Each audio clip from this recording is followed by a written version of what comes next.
Welcome to Bobbi Jo's. For those new to my channel, I'm Chastity, but you can call me Chaz, and Bobbi Jo is my dog. Today I'm participating in the Pounding into March 25 collaboration hosted by Southern Roots by Sherry. This is a pound cake collaboration, so everyone's going to be making some wonderful, delicious pound cakes. I have been doing a keto diet since October. My diabetes has been reversed since following this diet, and my birthday was on Valentine's Day. And Valentine's birthdays usually involve sugar, so that's probably why I ended up with diabetes. So I made myself a double chocolate keto pound cake for my birthday, and that is what I'm going to show you how to make in this video. The recipe will be down in the video description, and the cake is gluten-free and sugar-free. I'm using this Lodge cast iron fluted cake pan that I got for my birthday. I brushed it down with some avocado oil, and I'm sticking it in the oven while it preheats. The oven's preheating on 350 degrees. I love cast iron. If you're new to my channel, you'll see that I cook almost everything in cast iron. I'm running out of room because I'm acquiring more cast iron than I have room. I also love vintage kitchen items. Anyway, that's a video for another day, and I kind of geek out over vintage kitchen items, so I apologize for getting off topic. So back to this cake. I've had my ingredients sitting out at room temperature for about an hour, and I'm using superfine almond flour from blanched almonds. Superfine blanched will keep it from being gritty, which can be a problem with some keto baked goods. I know I made some brownies or cookies or something one time, and they were super gritty. I didn't realize this is the type of flour I needed to be using instead of regular just almond flour. Add 2.5 cups of almond flour to a mixing bowl.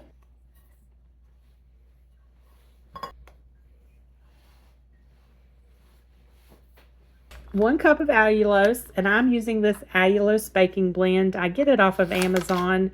I will leave a link in the video description. 1 cup of 100% unsweetened cocoa powder, and make sure you sift it to remove any lumps because cocoa has a tendency of getting clumpy or lumpy. I like clumpy. I'm going to go ahead and add 1 tablespoon of baking powder because it gets clumpy too, and 1/4 teaspoon of salt. Now, it does not have salt listed on the recipe, but on the webpage, he talks about it in his description of the cake. And he states in the comments that it should be 1/4 teaspoon. So we're putting 1/4 teaspoon of salt in here.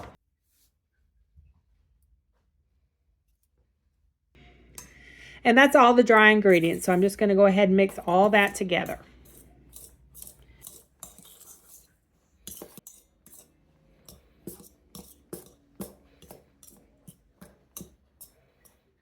In another bowl, I'm going to add 8 eggs. The eggs should be room temperature along with the butter.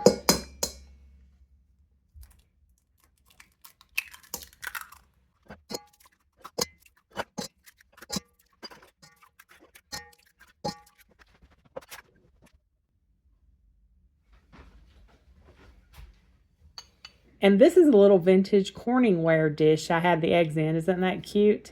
Next, add 1/2 cup of softened butter, and I just cut it up before placing it in so it will be easier to mix. 2/3 cup of milk, and I'm using half and half. You can use unsweetened almond milk or heavy whipping cream if you prefer. Oh, and I almost forgot the teaspoon of vanilla extract. Make sure you add that to the wet ingredients. 1 teaspoon vanilla extract. I'm going to use my KitchenAid cordless hand mixer for this cake. I did a review video on this a few weeks ago, and I absolutely love it. The battery's fully charged and it's ready to use, and I love being able to mix it over here instead of having to move back over to the counter where the outlet is, because I only have 1 outlet in this kitchen.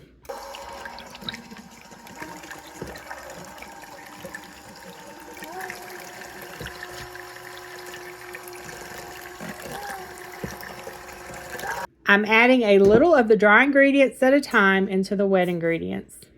You're going to do that until all the ingredients are mixed.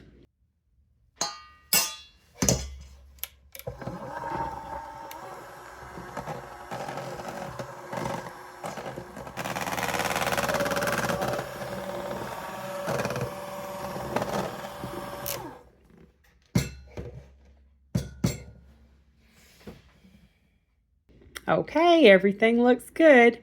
Let me get my fluted cake pan out of the oven. I'm pouring the batter into the cake pan, and I hope this doesn't stick. I usually fully season my new cast iron, even though Lodge comes pre-seasoned. I don't have Crisco, and that's what I normally season with, so I'm using avocado oil since that's what we use on this diet. Everything is avocado oil, and it has a high smoke point. So we will see how it turns out. If it sticks, then I will know not to be in such a hurry next time, but I really want this cake for my birthday. And today is my birthday, so I'm out of time. We got to do it today, and I don't want to spend the entire day in the kitchen. Okay, now I'm just going to try to even it all out. Place it in a 350-degree oven for 50 to 60 minutes, and I will check it at 50 minutes.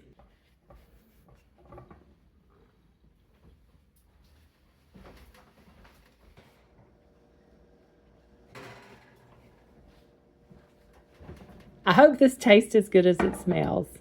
We're going to let it cool for 30 minutes.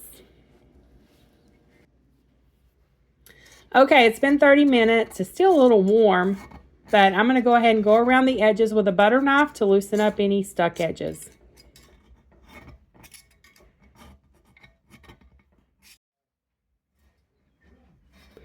I'm placing this cooling rack on top, and I'm just going to flip it over onto this cooling rack.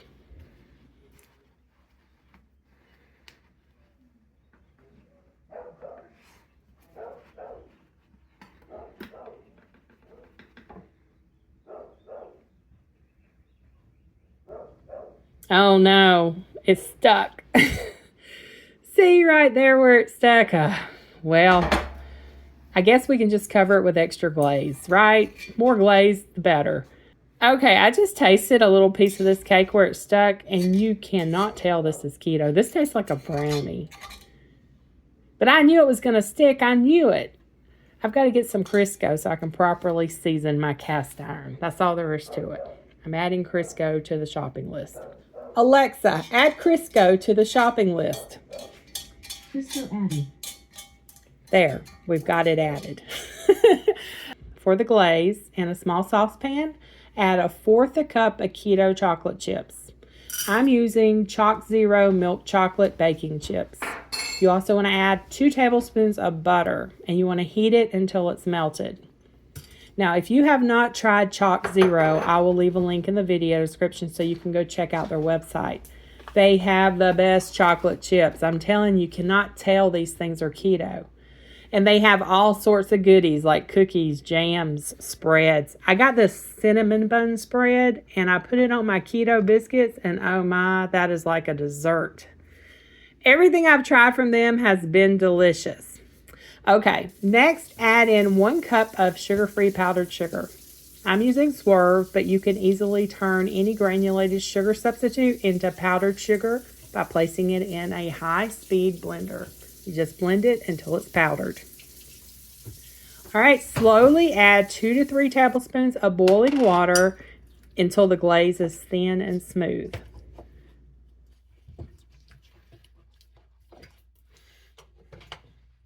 Once it's thin and smooth, then we can go over to the cake. All right, that's how it should look.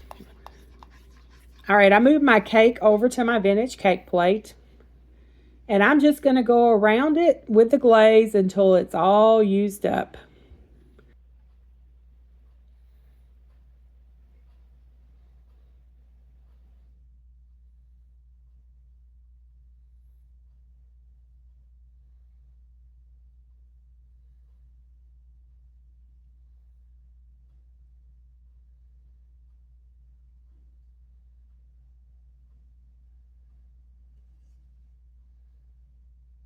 And here's the finished product. That looks so good. This glaze is really good too, y'all. I got it on my hands and I tasted it, and it's so good. This side of the cake looks perfect. So we're going to use this side for pictures. We all have a good side and a bad side, right? Even my cake. Let this sit for a few minutes and the glaze will harden. And look at all that glaze piled up in the center.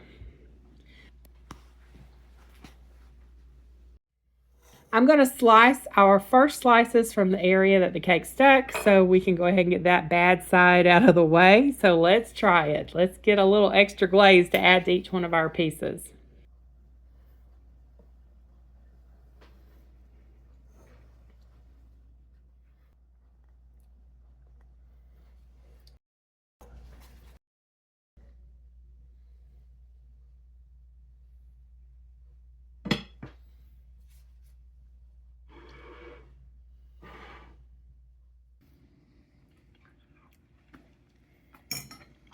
These are really good. I like the flavor. It's moist. The edge is approaching a little crusty, but it's still got a good flavor to it. The glaze is excellent. 2 thumbs up, drill worthy. Thank you. You're welcome. Thank you for the fluted cake pan for my birthday. You're welcome. I slaved over picking it out for you, so I'm glad you're happy with it. I know you couldn't ever figure out that's what I wanted.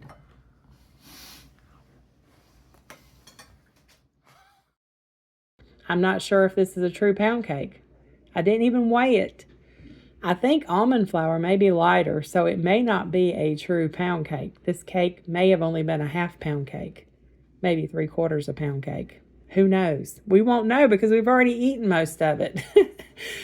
You could not tell this was a keto cake. It tastes just as good as a sugar-filled chocolate cake. I did not lose any weight when I did my weekly weigh-in, but you know what? I did not gain any either. And I was eating a slice of cake a day for 3 days until I finally froze the rest of the cake so I wouldn't eat it all. I have to avoid flours of all kinds for the weight to come off, but it was worth it to have a birthday cake even though I'm on a diet. Don't forget to check out the other videos in this collaboration. I'm sure there will be plenty of wonderful cakes to choose from.